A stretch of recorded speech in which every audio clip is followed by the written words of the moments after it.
మిత్రులారా, ఈ వీడియోలో మనం సరైన పద్ధతిలో యోగా చేసే మార్గం, శరీరానికి యోగా ఎలా ఉపయోగపడుతుంది అనే అంశాలను బుద్ధుని యొక్క గొప్ప బోధనతో తెలుసుకుందాం.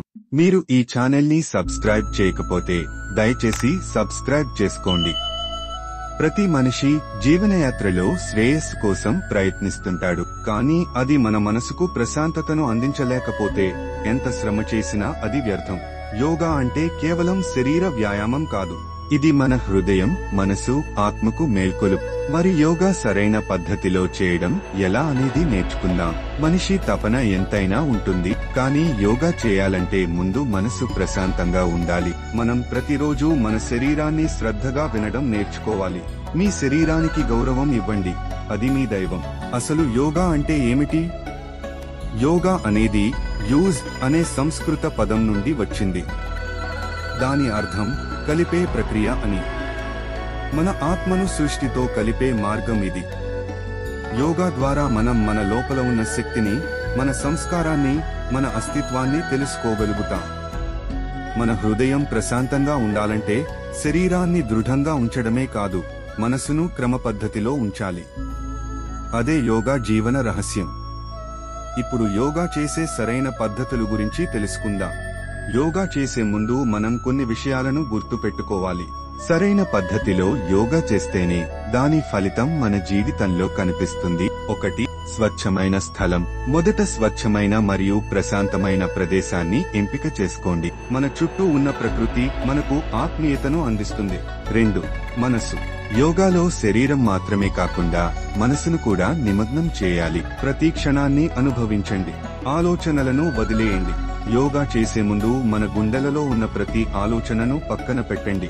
ఓ శూన్య స్థితిలోకి చేరండి. మీ శ్వాస మీద దృష్టి పెట్టండి. కాస్త గాలి పీల్చి దానితో ప్రతి క్షణాన్ని అనుభవించండి. శ్వాస అనేది మన ఆత్మను కలిపే కేబుల్ లాంటిది. 3. సమయం. అర్ధరాత్రి తర్వాత లేదా ఉదయం వేళలు యోగాకి చాలా అనుకూలం. ఈ సమయంలో మనం ప్రకృతితో దగ్గరగా ఉంటాం. 4. సరైన ఆసనాలు. మన శరీరాన్ని ప్రభావితం చేసే ఆసనాలను, ప్రాణాయామం చేసే పద్ధతులను క్రమంగా నేర్చుకోవాలి. కానీ తొందరపడకండి. ప్రతి ఆసనానికి తన స్వంత సమయం ఉంది. 5. భంగిమ. మీ శరీరాన్ని ఒత్తిడి పెట్టకుండా మెల్లిగా సరైన భంగిమలోకి తీసుకురండి.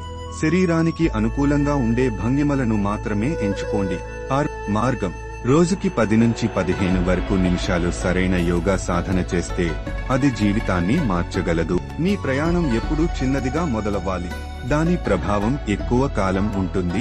యోగా కేవలం శరీరానికే కాకుండా మన ఆత్మకి శుభ్రతని అందిస్తుంది. మీ ఆలోచనల్ని గమనించండి. అవి నెమ్మదిగా ఎలా ప్రశాంతంగా మారుతాయో చూసి ఆనందించండి. ఒకసారి ఒక వనంలో ఉన్న సాధువు యోగా చేస్తూ ప్రశాంతంగా బతకడం నేర్చుకున్నాడు. అయితే ఆత్మను పూర్తిగా నియంత్రించడం సాధ్యమేనా అని అతనికి సందేహం వచ్చింది.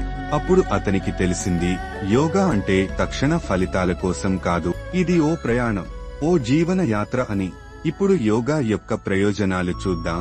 యోగా చేయడం వల్ల మన శరీరం, మనసు మాత్రమే కాదు, మన చుట్టూ ఉన్న ప్రపంచాన్ని కూడా మేల్కొలిపే శక్తిని పొందుతాం. 1. ఆరోగ్యం. శరీర బలాన్ని పెంచుతుంది, వ్యాధి నిరోధక శక్తిని చేకూరుస్తుంది. 2. మానసిక ప్రశాంతత. ఒత్తిడిని తొలగిస్తుంది, మనసుకు ప్రశాంతతను అందిస్తుంది. 3. స్పష్టమైన ఆలోచనలు, మన నిర్ణయాలను మెరుగుపరుస్తుంది. 4. ఆధ్యాత్మికతకు దగ్గర చేస్తుంది, మన ఆత్మను, సృష్టిని అనుసంధానిస్తుంది. మిత్రులారా, యోగా అనేది ఒక శాస్త్రం కాదు, ఒక ఆధ్యాత్మిక జీవన మార్గం. దీనిని సరైన పద్ధతిలో చేస్తే మీకు శక్తి, ప్రశాంతత మరియు ఆనందం అందుతాయి. నేడు మీరు మొదలు పెట్టండి. ఈ ప్రయాణంలో నా ఆశీర్వాదం మీతో ఉంటుంది. మిత్రులారా, ఈ వీడియో మీకు సహాయపడితే మీ మిత్రులతో పంచుకోండి మరియు మరిన్ని స్ఫూర్తిదాయక వీడియోల కోసం నా ఛానల్ని సబ్స్క్రైబ్ చేయండి. ధన్యవాదాలు.